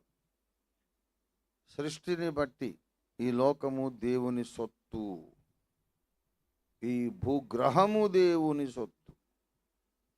దేవుని బిడలారా, నిర్గమకాండం 19వ అధ్యాయము 6వ వచనం, సమస్త భూమియు నాదే కదా. By the act of creation God owns this planet. ఆయనే సృష్టించాడు. నేను భూమికి పునాది వేసినప్పుడు నీవెక్కడ ఉంటేవన్నాడు యోబును. నేను కదా నా చేతులతో ఈ భూమిని నిర్మించా, నువ్వెక్కడున్నావు అప్పుడు అన్నాడు. సృష్టిని బట్టి దేవుడే ఈ భూగ్రహానికి ఓనరు. కానీ ఆదాము చేసినటువంటి ఆ పిచ్చి పని తీసుకోమని అప్పగించేశాడు. వీడేమంటాడంటే పెద్ద లీగలిస్టు, చట్టబద్ధంగా ఆర్గ్యూ చేయడానికి బాగా ప్రవీణుడు. వాడంటాడు, ఏంటి దేవా, నువ్వు నీతిమంతుడివి, న్యాయవంతుడివి కదా, నువ్వు నిర్మించినటువంటి చట్టాలను నీవే గౌరవించవా? ఆదామును రాజుగా చేసావా లేదా? ఆ రాజుగారి నిర్ణయాన్ని నువ్వు గౌరవించవా? నువ్వు నియమించిన రాజుగారే కదా నాకు అప్పగించాడు, నేను ఏలుకుంటాను నీ భూమిని, నీకేం బాధ? అంటే నువ్వు ఆదామును నిజంగా రాజుని చేయలేదా? పుట్టుట్టి మాటలేనా? నిజంగా రాజు అయితే మరి నాకు అప్పగించాడు, ఎందుకు అడ్డం వస్తున్నావు? నువ్వు పక్కకు తొలగు. నువ్వు నియమించిన రాజే నాకు ఇష్టపూర్వకంగా అప్పగించుకున్నాడు. నేనేమన్నా ఆ పండు తీసుకుపోయి వాడిని కాళ్ళు చేతులు కట్టేసి నోట్లో కుక్కాను? ఆ పండు కన్విన్స్ చేశాను. ఆదాము నా అధికారం కిందకి ఇష్టపూర్వకంగా వచ్చాడు. ఇక్కడ ఒరిజినల్ ఓనర్ దేవుడు ఉన్నాడు, అక్రమ కబ్జాదారు ఒకడు ఉన్నాడు, వాడే సాతాను. మనందరం అక్రమ కబ్జాదారు అధికారం కింద బ్రతుకుతున్నాము. ఈ లోకాధికారి సాతాను. యోహాను సువార్త 14వ అధ్యాయము 30వ వచనం ప్రకారము ఈ లోకాధికారి వచ్చుచున్నాడు. మొదటి యోహాను 5:19 ప్రకారం లోకమంతా దుష్టుని యందున్నది. ఈ లోకాధికారి వాడి స్వభావం ఏంటంటే మోసం చేయడం, అబద్ధాలు చెప్పడం. దేవుడు సత్యవంతుడు. ఆ యాంటీ గాడ్ ఫోర్స్ ఏదైతే ఉందో, ఆ నిత్య చీకటిని వాడు తనలో నింపుకున్నందుకు, దేవుడు సత్యవంతుడైతే దానికి వ్యతిరేక స్థితిలోకి వెళ్ళిపోయాడు వాడు. అసలు అబద్ధమే చెప్తాడు వాడు. నిజం చెప్పడం వాడి ఇంట వంట లేదిక. ఎప్పుడు అబద్ధమే చెప్తాడు. కొన్నిసార్లు నిజాలు చెప్తాడు. ఎలాంటి పరిస్థితుల్లో అంటే, ఈ నిజాలు చెప్పినందుకు ఇంకో పెద్ద అబద్ధాన్ని బ్రతికించగలిగితే అప్పుడు నిజం చెప్తాడు. అంత కరడుగట్టిన దుష్టుడు, దుర్మార్గుడు, నాశనకారకుడు, అసహ్యమైన వ్యక్తిత్వం కలిగిన వాడు సాతాను. వాడిప్పుడు ఈ భూగ్రహాన్ని పరిపాలిస్తున్నాడు. మనుషులందరూ వాడి ఆధీనంలోనే ఉన్నారు. ఈ భూమి మీద పుట్టిన ప్రతి ఒక్కరూ వాడి కంట్రోల్లో ఉంటారు. సువార్త మనం చెప్పినప్పుడు ఆ సువార్తను నమ్మి బాప్తిస్మము పొందిన వారు దుష్టుని ఆధీనము నుండి బయటకు వచ్చి దేవుని పరిపాలన కిందికి వస్తారు. అందుకే దుష్టునికి సువార్త ప్రకటన ఇష్టం లేదు. సువార్త ప్రకటిస్తుంటే వాడి రాజ్యం ఖాళీ అయిపోతుంది. ఒక్కొక్కడు సాతాను రాజ్యములో నుండి, సాతాను పరిపాలనలో నుండి దేవుని పరిపాలన కిందకు వచ్చేస్తున్నారు. ఇది దేవుడే స్వయాన పౌలుతో మాట్లాడుతూ, పౌలును సేవకు పిలిచినప్పుడు దేవుడు చేసినటువంటి ప్రకటన. ప్రభునందు ప్రియులారా, అపొస్తలుల కార్యాలు 26వ అధ్యాయము 18వ వచనము చూడండి. ఎందుకో కానీ 16, 17, 18 వచనాలు అన్నీ కలిసిపోయి ఉన్నాయి. చదివేసేయండి. నీవు నన్ను చూచి ఉన్న సంగతిని గూర్చియు, నేను నీకు కనబడబోవు సంగతిని గూర్చియు, నిన్ను పరిచారకునిగాను సాక్షినిగాను నియమించుటకై కనబడి ఉన్నాను. నీవు లేచి నీ పాదములు మోపి నిలువుము. నేను ఈ ప్రజల వలనను అన్యజనుల వలనను హాని కలగకుండా నిన్ను కాపాడిదను. వారు చీకటిలో నుండి వెలుగులోనికి, సాతాను అధికారము నుండి దేవుని వైపుకును తిరిగి పాపక్షమాపణ పొందునట్లు. రక్షణ సువార్త ప్రకటించినప్పుడు జరిగేది ఏంటంటే, ప్రజలు చీకటిలో నుండి వెలుగులోకి వస్తారు. అంతేకాదు, సువార్త విని నమ్మిన వారు సాతాను అధికారములో నుండి దేవుని పరిపాలన కిందకు వస్తారు. మళ్ళీ తిరిగి చివరికి వచ్చి రాజకీయమే. ప్రజల హృదయ సింహాసనాల మీద సృష్టికర్త అయిన దేవుడు రాజై ఉండాలి. కానీ ఈ అబద్ధపు దేవుడు, తాత్కాలిక దేవుడు, ఒక యుగపు దేవుడు, తిరుగుబాటుదారుడు, దొంగ, వీడు నేనెక్కుతాను ప్రజల సింహాసనం మీద అని ప్రజలను పరిపాలిస్తూ ఉన్నాడు. అందుకే ప్రజలు అబద్ధాలు నమ్ముతారు, సత్యము నమ్మరు. ఎందుకనగా ప్రజలు హితబోధను సహింపరు. దురద చెవులు కలిగిన వారై సత్యమునకు చెవినివ్వక. ఎందుకు సొసైటీ మొత్తం, సమాజం మొత్తం సత్యం చెబితే చిరాకు పడతారు? ఎందుకు? అబద్ధాలే కమ్మగా వింటారు, నమ్ముతారు. ఎందుకు? ఏంటి విచిత్రం? ఈ లోకపు పెద్దలే చెప్పారు నిజం. లోక సంచారానికి బయలుదేరి చెప్పులు తొడుక్కునేటంత టైంలో అబద్ధం 3-4 సార్లు లోకాన్ని చుట్టూ వచ్చేస్తుందట. లోకంలో పెద్దలు చెప్పారు, అంత ఫాస్ట్గా అబద్ధం ప్రయాణిస్తుంది. ఒక అబద్ధాన్ని మళ్ళీ మళ్ళీ చెప్పి 1,00,000 సార్లు చెబితే ప్రజలు అదే నిజమని నమ్ముతారు. ఆ తర్వాత 1,000,000 నిరూపణలతో నీవు సత్యం చెప్పిన నమ్మరు. This is human psychology. అబద్ధాలు నమ్మిస్తున్నాడు వాడు. మొట్టమొదట వాడు హవ్వకు అబద్ధమే చెప్పాడు. ఆ తర్వాత మానవ జాతికి అంతటికి అబద్ధాలే చెబుతున్నాడు. నిజమునకు దేవుళ్ళు కాని వారిని ఆరాధించేటట్టు చేస్తున్నాడు. ప్రభునందు ప్రియులారా, ఈ అబద్ధాల ప్రపంచంలో, అబద్ధాల సామ్రాజ్యంలో, అబద్ధికుని రాజ్యంలో ఒక ఆయన పుట్టాడు.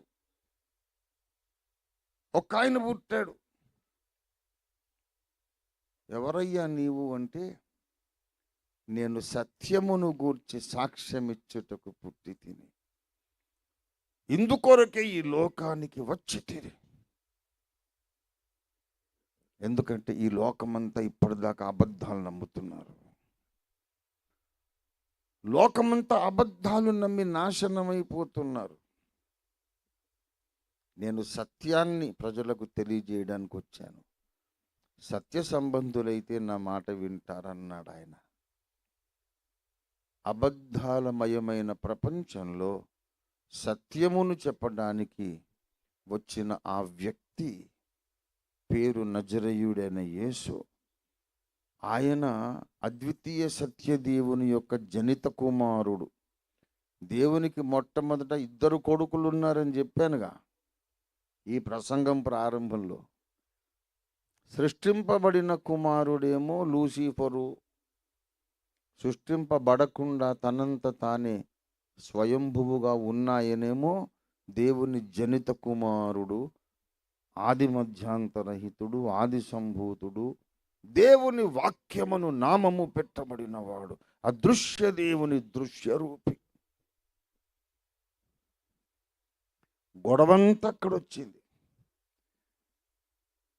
ఈ జనితైక కుమారుణ్ణి యెహోవా దేవుడు సమస్తమునకు వారసునిగా నియమించాడు. వీడు అడిగాడు, తండ్రి, నన్ను కుమారుడు అంటున్నావు, ఆయన కుమారుడు అంటున్నావు, ఆయన ఎవరు నేనెవరు అంటే, ఇద్దరు నా కుమారులే. ఆయననేమో నేను కనిన కుమారుడు, నీవేమో నేను సృష్టించిన కుమారుడు. అతడు నాలో నుండి వచ్చిన కుమారుడు. నువ్వు బయట నుంచి పుట్టించబడ్డోడివి. నువ్వు దేవుడు కాని వేరొక వ్యక్తివి. అతడు దేవునిలోనే ఒక భాగమయ్యుండి బయటకు వచ్చాడు. వాళ్ళిద్దరే ఉన్నారు అప్పుడు, ఇంకేమీ లేదు. అనేక ప్రపంచములను సృష్టించబోతున్నాను. వాటికన్నిటికీ అన్నయ్య వారసుడురా. అక్కడ పడింది వాళ్ళు విషబీజం. ఏమి ఇద్దరం కొడుకులం అంటున్నావు కదా, నాకు సగం ఆయనకు సగం ఇవ్వచ్చు కదా. నాకు ఇది నచ్చలే, నీకు న్యాయం లేదు. ఇద్దరము కుమారులమైనప్పుడు సృష్టించడమో కనడమో ఏదో రకంగా కొడుకులమైతే ఉన్నాంగా, మరి కుమారుడని ఎందుకు పిలిచావు? సమానత్వం లేదా? న్యాయం లేదా? సమస్తానికి నన్ను వారసునిగా చేయి, లేకపోతే చెరుసగమైన ఇవ్వు. అది న్యాయము కాదు, భావ్యము కాదు. నా దివ్యమైన ప్రణాళిక వేరే ఉన్నది కుమారుడా. వాడు అప్పటి నుండి లోలోపల ఆలోచించి కొన్ని యుగాలు ఆలోచించాడు. యుగాలు ఆలోచించి లోపల అన్యాయము పెంచుకొని ఆఖరికి సాతానుగా మారిపోయాడు. ప్రియులారా, అసలు గొడవంతా ఇది ఏంటంటే, దేవునిలో నుండి వచ్చిన ఆయన సింహాసనం మీద ఉండాలా, లేకపోతే బయట నుండి పుట్టించబడిన ఈ రెండో కొడుకు వాడు ఆధిపత్యం వహించాలనా? వాడు అందుకే ఈ ఆదాము హవ్వలను సపరేట్ చేశాడు. నేను నా గేమ్ నేను ఆడతా చూసుకో అనుకున్నాడు. ఈ యుగ సంబంధమైన దేవుడు ఏమయ్యా పెద్ద కొడుకు అని నేను మురిసిపోతున్నావు. నీకేనేంటి, నాకు కూడా ఉంటాడు కొడుకు. ఎలా ఉంటాడు? దేవుడు కాబట్టి కొడుకును కన్నాడు. నోట్లో నుంచి నాద శరీరుడుగా నాద బ్రహ్మను బయటికి పంపించి కుమారుణ్ణి కన్నాడు. వీడు ఎలాగంటాడు? విశ్వచరిత్ర అంతా ముగిసిందాకా గట్టిగా కేకలు పెట్టినా వాడిలో నుంచి ఎవడు పుట్టడు. వాడికి ఆ శక్తి లేదు. అందుకు ఆదాము హవ్వలను సపరేట్ చేశాడు. ఈ జాతి ఎట్లాంటిదంటే స్త్రీ పురుషుల కలయిక ద్వారా పిల్లలు పుట్టే ప్రత్యేక జాతి భూమి మీద మానవ జాతి. వీళ్ళను వేరు చేసి చాలా వ్యవహారం నడిపి దేవుని కంట్రోల్లో వీళ్ళు లేరు అని తీర్మానించుకున్నాక అప్పుడు ముందు కొందరు దేవదూతలను పంపి వాళ్ళతో అమ్మాయిలకు పెళ్ళిళ్ళు చేసి రాక్షసులను పుట్టించి ఆ తర్వాత రెండవ బ్యాచ్లో వీడు కూడా ఒక అమ్మాయితో సంపర్కం చేసి ఒక కొడుకును కన్నాడు. వాడే సర్ప సంతానం. అసలు సంతానము కనడానికే వీడు ఈ పతనాన్ని మానవ జాతికి తీసుకొచ్చాడు. బాగా గమనించాలి. సంతానము కోసమే వీడు ఈ దుండగం చేశాడు. ఆదామా నీవెక్కడా అన్నాడు. హవ్వా నువ్వు చేసింది ఏమిటి అన్నాడు. వాడినేం అడగలే, శిక్ష ప్రకటించాడు. ఎందుకంటే దేవునికే తెలుసు ఇదంతా చేసింది సంతానము కొరకే. అందుకే డైరెక్ట్గా వాడి సంతానాన్ని గురించి మాట్లాడాడు. సర్పమా, నువ్వు దీన్ని చేసినందున భూజంతువులన్నిట్లో శపించబడిన దానవై మన్ను తింటావు. నీ సంతానమునకు, స్త్రీ సంతానమునకు వైరము కలుగజేసేదను. సంతానం గొడవ ఇదంతా. దేవుని సంతానం ఒకటి ఉంది, నాకు కూడా సంతానం ఉంటుంది ఈ మానవ జాతి ద్వారా అనుకుంటున్నావుగా. కంటావులే రామ సంతానాన్ని. ఇప్పుడు ఈ జాతిని విడగొట్టేసావుగా నా నుండి, కంటావు. అయితే వాడికి నేను పంపించబోతున్న విమోచకుడైన స్త్రీ సంతానానికి శత్రుత్వము కలుగజేసేదను. వైరము, రణము, పోరాటం, యుద్ధం జరుగుతుంది. విశ్వ చరిత్ర మొత్తాన్ని వివరించగలిగేది బైబిలు మాత్రమే. ఎందుకంటే బైబిల్ సృష్టికర్త వ్రాయించిన గ్రంథం. మిగతావన్నీ సృష్టికర్తను వెదకిన వారు, అన్వేషకులు వ్రాసిన గ్రంథాలు. సృష్టికర్తను వెదకి అన్వేషించి రాసిన గ్రంథాలు మంచిదే. అసలు విషయం ఏంటో బైబిల్ చెబుతుంది. అసలు దేవతలు ఉన్నారు, రాక్షసులు ఉన్నారు. అసలు రాక్షసులు ఎందుకు ఉన్నారండి? రాక్షసులను చంపడానికి దేవుడు అవతారాలు ఎత్తడం ఏంటి? రాక్షసులు ఎందుకున్నారంటే ఇద్దరు బ్రహ్మదేవుడి సంతానమే. బ్రహ్మదేవుడి సంతానమే దేవతలైనా రాక్షసులైనా. దేవుడికి ఎందుకు పుట్టారు వీళ్ళు రాక్షసులు అంటే అది దేవుడు లీల అంటాడు. అర్థం కానప్పుడు లీల. బైబిల్ అలాంటి మభ్యపెట్టే మాటలు చెప్పదు, స్ట్రైట్ అవే ఆన్సర్ చెప్తుంది. బైబిల్ గ్రంథముతో సమానమైన గ్రంథం లేదు, ఉండబోదు. ఈ విశ్వాన్ని అసలు వివరించగలిగింది కేవలం బైబిల్ ఒక్కటే. ఎందుకంటే విశ్వనాథుడు రాసిన గ్రంథం ఇది, పరిశుద్ధ దేవుని వాక్యం ఇది. దేవునికి స్తోత్రం కలుగును గాక. హల్లెలూయా, హల్లెలూయా. అసలు విషయం ఏంటో అర్థమవుతుంది. నేను ఒక మహాపురుషుణ్ణి పుట్టిస్తాను, పురుషుని ప్రమేయం లేకుండా కేవలం స్త్రీకి. ఇది ఆదికాండము 3:15 దేవుడు చెప్పినటువంటి వాగ్దానం. పురుష ప్రమేయం లేకుండా ఒక అమ్మాయికి ఒక అబ్బాయి పుడతాడు. అతడు ఈ సర్పంగాడి తలకాయ చిత్తగొడతాడు. అప్పుడు ఈ సమస్యలన్నీ పరిష్కారం అవుతాయి. జొరాస్టర్ అన్నాడే, కొన్ని కోట్ల ఏళ్ళు అయ్యాక చెడ్డ దేవుణ్ణి చంపేస్తాడని. అదన్నమాట. స్పష్టత ఇక్కడ వచ్చింది. ప్రభునందు ప్రియులారా, ఇంతకు వీడు ఇన్ని యుగాలలో మనుషులను, దేవదూతలను అబద్ధాలు నమ్మిస్తూ తన సామ్రాజ్యాన్ని విస్తరింపజేసుకుంటూ ఒక బానిసత్వంలో అందరిని బంధించి రాజ్యం ఏలుతున్నాడు. వాడి రాజ్యంలో శాంతి ఉండదు, అశాంతి ఉంటుంది, ప్రేమ ఉండదు, ద్వేషం ఉంటుంది, ఐక్యత ఉండదు, విభజన ఉంటుంది, ఒకడినొకడు అసహించుకోవడం ఉంటుంది, కపటము, వేషధారణ ఉంటుంది. అసహ్యమైన ప్రపంచాలుగా వాటిని మార్చేశాడు. అందులో ఒకటి మన భూలోకం. అందుకే లోకం ఇలాగుంది. సరే, ప్రసంగాన్ని ముగిస్తాను. ఎన్నో అబద్ధాలు అబద్ధాలు అబద్ధాలు. ఈ అబద్ధములను నమ్మి దేవునికి దూరం అయిపోయిన మానవ జాతి మళ్ళీ కోల్పోయిన మహిమను ఎలా పొందుతుంది? ఏ ఎత్తు నుండి పడిపోయిందో ఆ కొండ శిఖరం మీదకి ఎలా ఎక్కుతుంది? అంటే వెరీ సింపుల్. అబద్ధాలు నమ్మి నాశనమైన మానవ జాతి నిజాలు నమ్మి, వాస్తవాలు నమ్మి రక్షణ పొందాలి. అదే మేము చేస్తున్న సువార్త పరిచర్య.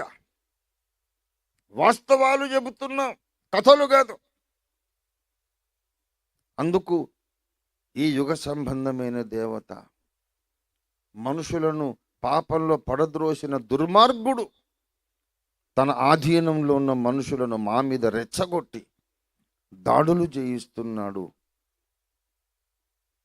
సువార్త సేవకులకు ప్రాణహాని కూడా కలిగిస్తున్నాడు దుర్మార్గుడు. మనుషుల నిమిత్త మాత్రులు వాని ఆధీనంలో ఉన్నారుగా, వాడు రెచ్చగొడితే వచ్చేస్తారు. ఎందుకు రెచ్చగొడుతున్నాడు వాడు? ఎందుకంటే వాడు కొంప గుల్ల అయిపోతుంది, వాడు కొంప కూలిపోతుంది. ప్రజలు సత్యాన్ని తెలుసుకుంటున్నారు. మేము చేస్తున్నటువంటి సువార్త పోరాటం యుగ యుగాల పోరాటానికి ఇది తుది దశ. దేవుని మీద తిరుగుబాటు చేసిన ఆ నకిలీ దేవునికి మధ్య కోట్ల ఏళ్ళు జరుగుతున్న పోరాటానికి ముగింపు. స్వస్తివాచకం పలికే ఆఖరి ఘట్టంలో ఉన్న ఈ పోరాటమే సువార్త పరిచర్య. అందుకే సువార్తను ప్రకటించేవాడు లోకానికి ఇష్టం లేదు. సువార్త అంటే ఏంటంటే సత్యం. ఏంటి సత్యం? సత్యం అనగా ఏంటి అన్నాడు పిలాతు. అని జవాబు కొరకు వాడు ఆగలేదు. సత్యమనగా ఏంటి అని బయటికి వెళ్ళిపోయాడు. బయటికి వెళ్ళిపోయి ఆయనలో నాకు ఏ దోషము కనబడలేదు అన్నాడు. కానీ అంతకుముందే 14వ అధ్యాయంలో యేసు ప్రభువు చెప్పాడు, నేనే సత్యాన్ని. సత్యమునయ్యున్న నేను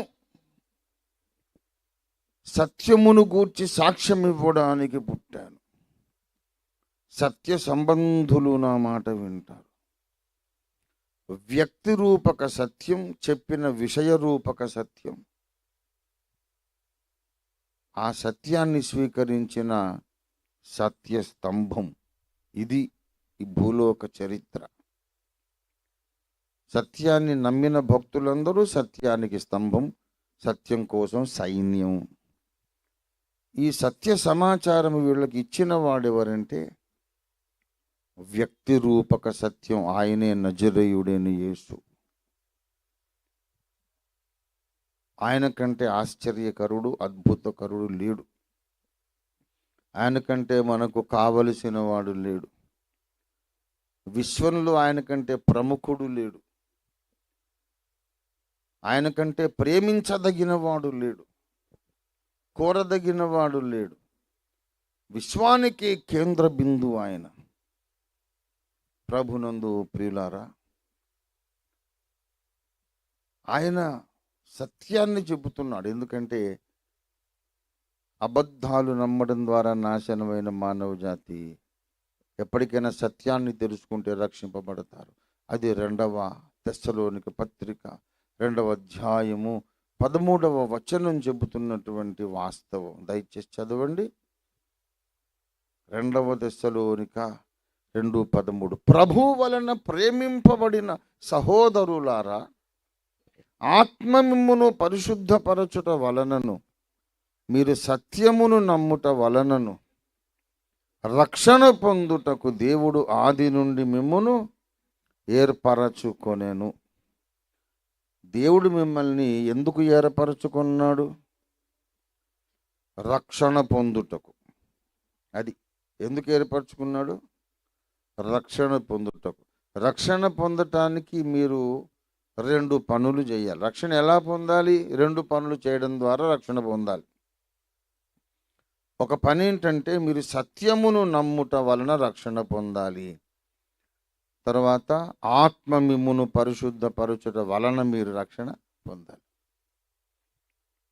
ఇది మొట్టమొదట వాస్తవాలు తెలుసుకోవాలి. దేన్ని గూర్చిన వాస్తవం అండి అంటే ముందు సృష్టిని గూర్చిన వాస్తవం, ఆ తర్వాత సృష్టికర్తను గూర్చిన వాస్తవం, ఆ సృష్టికర్తను చేరే మార్గాన్ని గూర్చిన వాస్తవం, ఆ సృష్టికర్త ప్రేమను గూర్చిన వాస్తవం, మనల్ని బాగు చేయడానికి ఆయన చేసిన ప్రణాళికను గూర్చిన వాస్తవం. ముందు సృష్టిని గూర్చిన వాస్తవం అన్నాను. ఎందుకంటే సృష్టిని గూర్చిన అబద్ధాలు నమ్ముతుంది ఇప్పుడు సమాజం. ఈ సృష్టిలోని 2 భాగాలు. ఈ ప్రకృతి ఒక భాగం, ఈ ప్రకృతిని ఏలడానికి దేవుడు సృష్టించిన మానవ జాతి 2వ భాగం. ఈ ప్రకృతి ఎలా పుట్టింది అది తెలియదు మనుషులకు. మనుషులు ఎలా పుట్టారు అది తెలీదు. మనుషులు ఎలా పుట్టారు, మానవ జాతి ఎలా పుట్టింది తెలీదు. నాస్తికులు, హేతువాదులు చెబుతారు ఏంటంటే కోతుల్లోంచి మనిషి వచ్చాడు. అదొక దిక్కులేని దివాణం. అది జవాబు చెప్పలేని వేల కొద్ది ప్రశ్నలు ఉంటాయి అందులో. దిక్కుమాలిన సిద్ధాంతం. సింపుల్గా మనిషిలోంచి కోతి వస్తే కోతిలోంచి ఇంకోటి ఎందుకు రాలేదు? ఎవల్యూషన్ ఎందుకు మనిషి దగ్గర ఆగిపోయింది? ఇలాగ 100ల కొద్ది ప్రశ్నలు, సమాధానం ఉండదు. అది మరి తెలియదు సార్, అట్లా జరిగిపోయింది, మనమేం చేస్తాం అంటాడు. కోతిలో నుండి మనిషి వచ్చినప్పుడు కోతి జాతి అంతరించిపోవాలి, అందరూ మనుషులే ఉండాలి కదా. అవి ఎందుకున్నాయి ఇంకా? అంటే కొన్ని కోతులకే మనుషులు పుట్టారు సార్, మిగతా కోతులకు కోతులే పుట్టేశారు. కొన్ని కోతులేమో కోతులనే గంట వచ్చినాయి, కొన్నిటికి మాత్రం ఏదో విచిత్రం జరిగి మనుషులు పుట్టుకొచ్చారు. అదేంటి? పుడితే అన్ని కోతులకు మనుషులే పుట్టాలి. కొన్నిటికేమో మనుషులు ఎందుకు పుట్టారు, కొన్నిటికేమో ఇంకా కోతులు ఎందుకు పుడుతున్నాయి అంటే అలా జరిగిపోయింది సార్. అప్పుడు మరి మనం ఏం చేస్తాం సార్? ఇది పరిణామ సిద్ధాంతం. ప్రపంచములో మహామేధావులు ప్రస్తుత విజ్ఞాన శాస్త్రాన్ని డెవలప్ చేసిన మహాశాస్త్రవేత్తలు ఎవరు పరిణామవాదాన్ని ఒప్పుకోలేదు. సర్ ఐజక్ న్యూటన్ పరిణామవాదము నమ్మలేదు. కోపర్నికస్, గెలీలియో పరిణామవాదము నమ్మలేదు. నోబెల్ బహుమతి గ్రహీత, ఆధునిక విజ్ఞాన శాస్త్ర పితామహుడు ఆల్బర్ట్ ఐన్స్టీన్ పరిణామవాదము నమ్మలేదు. నేను మీకు 100 మంది శాస్త్రవేత్తల పేర్లు ఇస్తాను who rejected outrightly the theory of evolution. అయినా దాన్నే నెత్తికెత్తుకుంటారు అందరూ. ఎందుకంటే అబద్ధము నమ్మడం ఇష్టం కదా. Theory of evolution is un unscientific, illogical hypothesis. Hypothesis అంటే ప్రతిపాదించబడిన ఊహాజనిత సిద్ధాంతమును హైపోథీసిస్ అంటారు. That is not proven in the laboratory. And secondly, the genetic science goes against the theory of evolution. జన్యుశాస్త్రము, ప్రయోగశాలలో నిరూపించబడిన జన్యుశాస్త్రం పరిణామవాదాన్ని ఖండిస్తుంది. అయినా దాన్ని నమ్ముతారు, పరిణామవాదాన్ని. ఎందుకంటే అబద్ధములకు జనకుడైన వాని పరిపాలనలు ఉన్నారుగా. మనిషి ఎలా పుట్టాడంటే, ఇదిగో అవును, మనిషి ఎలా పుట్టాడంటే మరి కోతుల్లోంచి మనిషి పుట్టాడంటే, ఎవరికైనా యాక్సిడెంట్ అయితే రేపు ఎందుకండి రక్తదాన శిబిరం పెట్టారు? సత్యనారాయణ గారు అనవసరంగా మీరు పని అనవసరంగా పెట్టుకున్నారు. దాసుబాబు గారు, ఎందుకు రక్తదాన శిబిరం? కోతిలోంచి మనిషి వచ్చాడుగా. ఎప్పటి నుంచి ఎవరికైనా యాక్సిడెంట్ అయితే కోతి రక్తం ఎక్కించండి, బ్రతుకుతాడా? చచ్చి ఊరుకుంటాడు.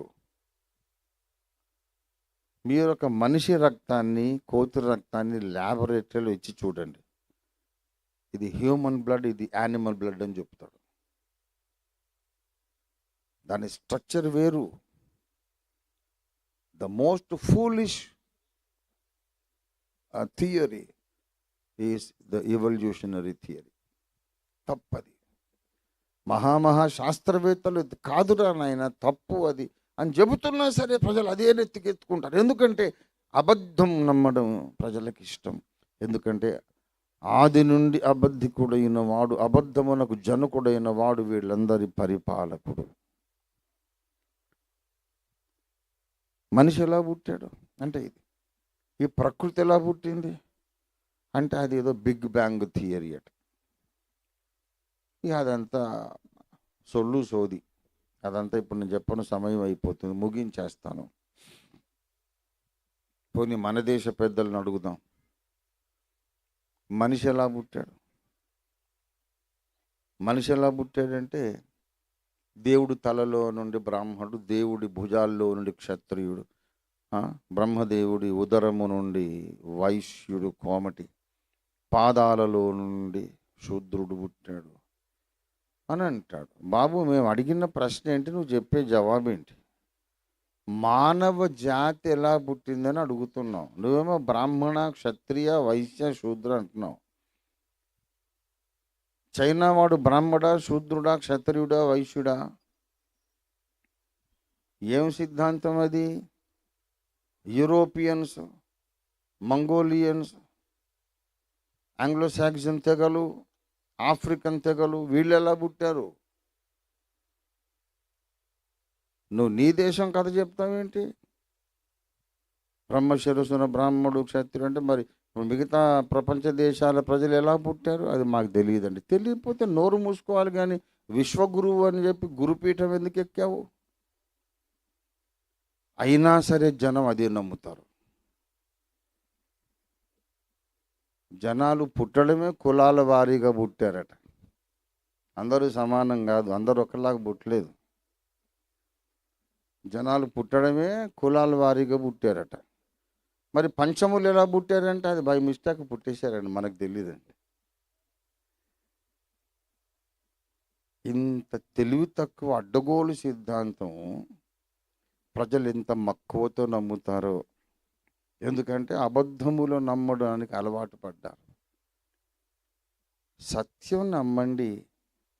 దేవుడి తలలో నుంచి, చెవుల్లోంచి, సంకల్లోంచి, భుజాల్లోంచి పుట్టిన మనుషులు. సృష్టికర్త అయిన దేవుడు మట్టితో మొదటి మానవుణ్ణి చేసి వాని నాసికా రంధ్రముల్లో తన జీవవాయువును ఊదగా నరుడు జీవాత్మ అయినాడు. మానవుని శరీరము, ఎముకలు, అస్థికలు, రక్తము మట్టిలో నుండి పుట్టినవనే మాట ఋగ్వేదములో కూడా ఋషులు రాశారు. నా కళ్ళతో నేను చదివాను. ఇలా తలకాయలోంచి, చెవుల్లోంచి, భుజాల్లో నుంచి, బొజ్జలోంచి పుట్టారని. మానవ శరీరము, ఎముకలు, రక్తము, అస్థికలు ఎక్కడి నుంచి వచ్చినాయి అంటే మట్టిలోంచి వచ్చినాయి. బైబిల్ వాస్తవం చెబుతోంది. అయితే ఎప్పుడు పుట్టినవి అనే ప్రశ్న అడిగాడు మహర్షి. మట్టిలో నుంచి పుట్టినవి మానవ శరీరపు ఎముకలు, మాంసము, రక్తము మట్టిలోంచి పుట్టినవి నాకు అర్థమైంది, కానీ అది ఎప్పుడు జరిగింది అని అడుగుతున్నాడు మహర్షి. బైబిల్ చెబుతోంది, లెక్కలు సరిగ్గా రాస్తే ఆదికాండం 5వ అధ్యాయములోని ఆ వంశావళి లెక్కలన్నీ మనం చూస్తే మట్టిలో నుండి మానవ శరీరం పుట్టింది క్రీస్తుకు పూర్వం 4004 సంవత్సరాలు అని లెక్క తేలుతుంది. అందుకే భూమి మీద ఏ నాగరికత కూడా క్రీస్తుకు పూర్వం 4000 ఏళ్ల కంటే వెనుకటి నాగరికత లేదు. అంతకు ముందున్న నగరము కానీ, కోట కానీ, ఒక రాజశాసనము కానీ, ఒక నాణ్యము కానీ లేదు లేదు లేదు లేదు లేదు. అన్ని రాజ్యాలు, కోటలు, చరిత్ర మొత్తం బీసీ 4000 ఏళ్ల తరువాతనే. ఎందుకంటే మానవుని శరీరము, అస్థికలు, రక్తము మట్టి నుండి బీసీ 4000 ఇయర్స్ నాడే పుట్టినాయి. అంతకంటే ముందు కోట్ల ఏళ్ల కిందట మానవ జాతి ఉండేదని నువ్వు చెప్పేదంతా కట్టు కథ, కల్పిత కథ. అయినా దాన్నే ప్రజలు నమ్ముతారు. నిజం అక్కర్లే, అబద్ధాలు నమ్మేస్తారు. సరే, అప్పుడు ఇంకా వాళ్ళకి ఇంకా తెలియనప్పుడు అలా నమ్మారనుకోండి. ఆ తెలియని రోజుల్లో చెప్పుకున్నారు చంద్రుడు ఒక దేవుడు, సూర్యుడు ఒక దేవుడు, నక్షత్రాలు కూడా దేవుళ్ళు. కథలు చెప్పుకున్నారు, కమ్మగా విన్నారు, ఆనందించారు. సరే, సంతోషం. అలా కొన్ని తరాలు గడిచిపోయినాయి. మరి శాస్త్రం పెరిగిపోయింది కదా, విజ్ఞాన శాస్త్రం అభివృద్ధి చెందింది, ఖగోళ శాస్త్రాన్ని అభివృద్ధి చేశారు, పవర్ఫుల్ టెలిస్కోప్లు ఏర్పరచబడ్డాయి. పర్మనెంట్గా అంతరిక్షాన్ని ఎప్పుడు నిఘా వేసి చూసే హబుల్ టెలిస్కోప్ ఒకటి అంతరిక్షంలో చూస్తూ ఉంది, నిఘా వేస్తూ ఉంది. ఎన్నెన్నో అద్భుతమైన సంగతులు తెలిసినాయి. సూర్యుడు వ్యక్తి కాదు, గుర్రాల మీద, రథాల మీద ఏం తిరగడు, అతను ఒక నిప్పుగోళము. చంద్రుడు ఏమీ దేవుడు కాదు, అతడు ఒక ఉపగ్రహము, మట్టి గడ్డ. అయినా సరే నమ్మరు. ఇప్పటికింకా సూర్యుడిని దేవుడనే నమ్ముతారు. అబద్ధాలు నమ్మడం ఇష్టం. సైంటిస్టులు ఎలా నమ్ముతారండి? శాస్త్రవేత్తలు అంతరిక్షంలోకి ఆ రాకెట్లను పంపేటప్పుడు, ఇప్పుడు చంద్రయాన్ని పంపారు. ఎక్కడికి? మనము దేవుడు అనుకున్న చంద్రమండలం మీదకి చంద్రయాన్ నౌకను పంపించారు. ఈ నౌక పోయి ఆ చంద్రుడి మీద వాలింది, మట్టి తప్ప ఏం లేదు అక్కడ. కానీ ఆ చంద్రమండలం మీదకి పోయినటువంటి చంద్రయాన్ నౌకను కూడా పంపేటప్పుడు కొబ్బరికాయ కొట్టే పంపారు. మా విశ్వాసం అండి. అవును, కొట్టే కొబ్బరికాయ మంచిదే, నాకు అభ్యంతరం లేదు. కానీ ఇప్పుడు మీ నౌక పోయి వాలిందే ఆ మట్టి గడ్డ చంద్రమండలం. అప్పుడు గురువు భార్యను లేపుకుపోయింది ఈ చంద్రుడేనా? వినాయకుడిని చూసి నవ్వినవాడు వీడేనా, ఇంకొకడా? క్లారిటీ ఇవ్వండి సార్ అని అడిగితే ఎవడు సమాధానం చెప్పడే. ఓఫీర్ గారితో పెట్టుకోకూడదండి, మనం నమ్మకం ఏదో మనం కాపాడుకోవాలంతే. వాస్తవాలు అక్కర్లేదా నీకు? ఇప్పటికి కూడా చంద్రుడు ఒక వ్యక్తి అని, సూర్యుడు ఒక వ్యక్తి అని నమ్ముతారా? అబద్ధములు నమ్ముట వలన జనం అగ్నిగుండానికి వెళ్ళిపోతున్నారు. ప్రకృతిని గూర్చిన సత్యాలు నమ్మండి, మానవ జన్మను గూర్చిన సత్యాలు నమ్మండి, మానవ జాతి సృష్టిని గూర్చిన వాస్తవాన్ని నమ్మండి. మానవ జాతి దేవుడు తలలో నుండి, భుజాల్లో నుండి, కడుపులోంచి పుట్టలేదు. సర్వమానవ జాతి మొట్టమొదట దేవుడు మట్టిలో నుండి చేసిన ఒక పురుషుడు, అతని భార్య హవ్వలో నుండి, ఆ ఒక జంటలో నుండి సర్వమానవ జాతి పుట్టింది. మనిషి మట్టిలో నుండి పుట్టాడు, అందుకే తిరిగి మన్నైపోతున్నాడు. అన్ని అబద్ధాలు, కల్పిత కథలు, ఊహలు. అవును, చచ్చిపోయిన తర్వాత మనిషి ఏమవుతాడు? అక్కడ క్లారిటీ లేదు. ఏదైనా ఒకటి చెప్పండి సార్, మేము నమ్ముతాం, కానీ ఖబర్దార్ సత్యం మాత్రం చెప్పకండి. ఏదైనా కల్పించి చెప్పండి, హ్యాపీగా నమ్ముతాం. సత్యం చెప్పావో చంపి పారేస్తాం. ఇది ఈ లోకం తీరు. అవును, నేను సత్యం చెబితే నన్ను కోపడతావు, చంపుతావు, కానీ నువ్వు చచ్చిపోవా? సత్యం చెప్పిన వాడిని చంపుతావురా, నువ్వు చంపిన తర్వాత నువ్వు ఎల్లకాలం ఉంటావేంటి? నువ్వు చావు. అవతలికి వెళ్ళాక మరి నువ్వు నమ్మిందంత అబద్ధం అని తెలిస్తే అప్పుడు నీ పరిస్థితి ఏంటి? అప్పుడు చూసుకుందాంలేండి. ఏం చూస్తావు? నరకాన్ని చూస్తావు, నీ చుట్టూ కాలే వాళ్ళని చూస్తావు. మనుషులు అబద్ధానికి వశులైపోయారు. వాళ్ళకు సత్యాన్ని తెలియజెప్పడానికి దేవుడు విజ్ఞాన శాస్త్రాన్ని అభివృద్ధి చెందించాడు. జన్యుశాస్త్రం చెబుతోంది మనుషులందరూ ఒక జంటలో నుండి పుట్టిన పిల్లలు అని. ఆ ఒక జంట మట్టిలో నుంచి వచ్చిందని. అందుకని మట్టిలో ఉన్నటువంటి 14 లోహాలు, మూలకాలు, ఖనిజ లవణాలు మానవ దేహములో ఉన్నాయని విజ్ఞాన శాస్త్రం చెబుతోంది. ఆకాశంలో మెరిసేవన్నీ అగ్నిగోళాలు, మట్టి గోళాలే తప్ప అక్కడ వ్యక్తులెవరూ లేరు. ఈ విషయాలు ముందు బైబిల్ చెప్పింది, ఇంకెవరు చెప్పలే. సప్త ఋషి నక్షత్రాలు ఉన్నాయి. 7 ఋషులట పోయి అక్కడ నక్షత్రాలుగా మారారట. ఏంది? సప్త ఋషి నక్షత్రాలు, ఋషులు పోయి నక్షత్రాలు అయ్యారట. నా హైందవ క్రైస్తవం అనే గ్రంథంలో రాశాను.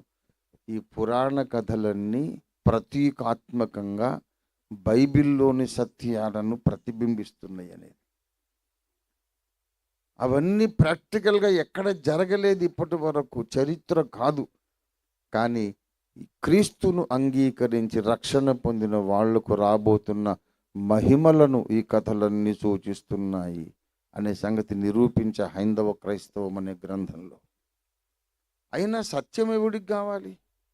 మాకు సత్యం అక్కర్లేదు. ఏదో ఒకటి చెప్పి టైం గడిపేస్తాం. బ్రతికినంత కాలం సత్యము నమ్మకుండా జాగ్రత్త పడతాం. అబద్ధాలు చెబుతూ అందరికీ నమ్మిస్తూ, మేము నమ్ముతూ, అబద్ధాలు నమ్ముతూ టైం గడిపేస్తాం. సత్యము గిత్యం అన్నామంటే చంపి పారేస్తాం అనేది ప్రజల వైఖరి. ఇందులో కొందరు ఉన్నారట, రే కాస్త న్యాయంగా మాట్లాడదాం రా, వాస్తవాలు నమ్మమంటున్నారే తప్ప మతం మారమనడం లేదే. బ్రహ్మదేవుడు ఉండేది సత్యలోకం అని చెప్పుకున్నాం కదా, మరి సత్యం నమ్మితేనే కదా సత్యలోకానికి వెళ్ళడం. సత్యం ఏంటో తెలుసుకుందాం అని ఆలోచించి ఆలోచన పరులు కొందరు ఉన్నారు. వాళ్ళు సత్య సంబంధులు. వాళ్ళు తప్పక యేసయ్య మాట వింటారు. దేవునికి స్తోత్రం కలుగును గాక. అలా సత్య సంబంధులుగా ఆలోచించి యేసయ్య మాట విన్నవాళ్ళు చౌదరి పురుషోత్తం గారు, ఆర్ఆర్కే మూర్తి గారు, అన్ని కులాలలో, అన్ని మతాలలో, బ్రాహ్మణులు, కమ్మ, కాపు, శెట్టి, బలిజ, శూద్ర కులాలు, దళితులు, అన్ని కులాలలో, అన్ని జాతుల్లో, ప్రపంచంలోని అన్ని దేశాలలో అలాంటి సత్య సంబంధులు ఉన్నారు. సత్యం అంటే ఇష్టం. మనకు కట్టుకథలు ఎందుకురా? సైన్స్ పెరిగిన కొద్దీ మన నమ్మకాలు కూడా మనం సరి చేసుకోవాలి కదా. సైన్స్ తెలియనప్పుడు సూర్యుడు ఒక వ్యక్తి అనుకున్నాం, రథం ఎక్కి తిరిగాడు అనుకున్నాం. సైన్స్ పెరిగింది, అది ఒట్టి నిప్పుగోళం అని తెలిసింది. ఇంకా వ్యక్తిని నమ్మితేలాగా? నమ్మకాలు సంస్కరించుకోవాలి కదా. అబద్ధాలలో నుండి నిజాల్లోకి రావాలి కదా అనుకునే వాళ్ళు ప్రపంచమంతటా ఉన్నారు. వాళ్ళు సత్యాన్ని తెలుసుకున్నారు, అబద్ధాలు విడనాడారు, సత్యాన్ని వాస్తవాలను నమ్మారు. వాళ్ళే క్రీస్తునందున్న క్రైస్తవ సంఘము, క్రైస్తవ సమాజం. సత్య సంబంధులకున్న మరో పేరే క్రైస్తవ సంఘం. దేవునికి స్తోత్రం కలుగును గాక. హల్లెలూయా. ప్రభువుని, యేసు ప్రభువుని నమ్మండి అని మేము అడుగుతున్నాం. అంటే దానికి అర్థం ఏంటంటే మతం మారమని కాదు, నిరూపించబడని నమ్మకాలలో నుండి బయటకు వచ్చి నిరూపించబడిన శాస్త్రీయ విశ్వాసంలోకి రమ్మని అడుగుతున్నాం. పురాతత్వ ఆధారాలు లేని కథల నుండి పురాతత్వ ఆధారాలతో నిరూపించబడ్డ సత్య కథల్లోనికి రమ్మని పిలుస్తున్నాం. అస్పష్టతలో నుండి స్పష్టతలోనికి రా, అజ్ఞానములో నుండి జ్ఞానములోనికి రా, కల్పిత కథలలో నుండి వాస్తవ చరిత్రలోనికి రమ్మని పిలుస్తున్నాం. మేము రామండి, మాకు ఇష్టం లేదు అంటే మీరు స్వేచ్ఛగా ఏది కావాలో అదే నమ్మండి. ఎవరు మిమ్మల్ని బలవంత పెట్టరు. కానీ ఇంటర్నెట్లో చూడండి, ఎంతోమంది సాక్ష్యాలు ఉన్నాయి. ఒకప్పుడు మేము మతోన్మాదులుగా ప్రవర్తించి క్రైస్తవులను కొట్టి, హింసించి, దూషించి, బైబిళ్ళు చింపేసి, అనేక మందిని చంపించి, చాలా బీభత్సకాండ జరిపించిన మేము, దుర్మార్గులుగా ప్రవర్తించిన మేము తర్వాత యేసు ప్రభువుని అంగీకరించాము. ఇప్పుడు యేసు ప్రభువులో రక్షణానందాన్ని అనుభవిస్తున్నాం. తన్మయులమైపోయి, పరవశులమైపోయి సువార్త ప్రకటించి ధన్యులమవుతున్నామనే సాక్ష్యాలు కనిపించట్లేదా ఇంటర్నెట్లో? మొదటి శతాబ్దంలో పౌలు అదే పని, అదే చరిత్ర. ఆ తర్వాత ఈరోజు దాకా లక్షల మంది క్రీస్తును ద్వేషించిన వారు సత్యాన్ని అన్వేషించి నిజాలు నమ్మి క్రైస్తవులయ్యారు. ప్రభునందు ప్రియులారా, సాధు సుందర్ సింగ్ క్రీస్తును ద్వేషించాడు, బైబిల్ చింపాడు, తగలబెట్టాడు, తర్వాత క్రీస్తు దాసుడయ్యాడు. బ్రదర్ భక్త సింగ్ గారు అంతే, చాలా ద్వేషించాడు, తర్వాత ప్రభు దాసుడై లక్షలాది మందికి సువార్త ప్రకటించి రక్షణలోకి నడిపించి ధన్యుడై పరదేశకి వెళ్ళిపోయాడు. ఇంటర్నెట్లో నేను చూస్తూ ఉంటాను, ఎంతోమంది నేను యేసు ప్రభువును నమ్మినందుకు అనేక మందిని హింసించానండి, కానీ వాళ్ళు నేనే ప్రభు దాసుడిని అని చెబుతున్న వాళ్ళు ఉన్నారు. ఇవాళ నేను ఒక పిలుపునిస్తున్నా. ముగింపులో సువార్త మేము ప్రకటించటం, వ్యతిరేకించే వాళ్ళు వ్యతిరేకించటం, దూషించటం ఇదంతా జరుగుతూ ఉంది చాలా కాలంగా. ఇప్పుడు ఒక పిలుపునిస్తున్నా. శూద్ర కులాలలో నుండి మాలలు, మాదిగ సోదరులు కాకుండా వైశ్యులు, కమ్మ, కాపు, రెడ్డి, బ్రాహ్మణ ఇలాంటి అగ్రవర్ణాలు అనిపించుకున్న వాళ్ళలో నుండి రక్షణ పొందిన లక్షల మంది క్రైస్తవులు రోడ్ల మీదకి రావాలి. మేమందరము శూద్రులము, అగ్రవర్ణాల వాళ్ళము, మేము బ్రాహ్మణులము, మేము అర్చకులము, యేసే రక్షకుడని మేము తెలుసుకున్నాం. యేసును మాలమాదిగల దేవుడని ఎందుకు మీరు దూషిస్తున్నారు అనే ప్రశ్న 1,00,000 మంది ఈ అగ్రకులాల్లోంచి రక్షణ పొందిన వాళ్ళు ఒక గ్రౌండ్లోకి వచ్చి సమాజాన్ని ప్రశ్నించేటట్టు చేయాలని నా దీర్ఘకాలిక స్వప్నం. దాని కొరకు ప్రార్థన చేయండి. తప్పకుండా ఆర్గనైజ్ చేస్తాను, ఇది నా తీర్మానం. ఆ తర్వాత నెక్స్ట్ స్టెప్లో దళిత సోదరులు కూడా కలుస్తారు. ఇప్పుడు ఈ సమాజం ఏ కులమో చెప్పండి? ఇందులో దళితులు ఉన్నారు, శూద్రులు ఉన్నారు, వైశ్యులు ఉన్నారు, కాపులు ఉన్నారు, సకల శూద్ర కులాలు ఉన్నారు. రెడ్లు ఉన్నారు, వైశ్యులు ఉన్నారు, క్షత్రియులు ఉన్నారు, బ్రాహ్మణులు ఉన్నారు. హైందవ క్రైస్తవం బుక్ చదివి కొన్ని వందల మంది బ్రాహ్మణులు యేసుక్రీస్తుని రక్షకునిగా అంగీకరించారు. వాస్తవాలు కావాలి అనుకునే వాళ్ళు అన్ని మతాల్లో ఉన్నారు. డబ్బులిచ్చి మార్చలేదు.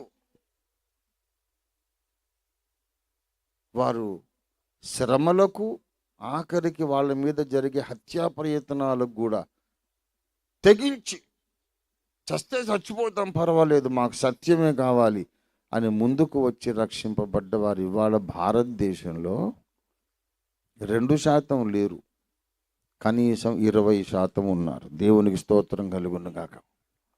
ప్రియులారా, సకల క్రైస్తవ సంఘాలు కలిసి ఈ సామాజిక పోరాటం చేయాలి. వాస్తవాలు నమ్మండి అని చెప్పడమే క్రీస్తు సువార్త.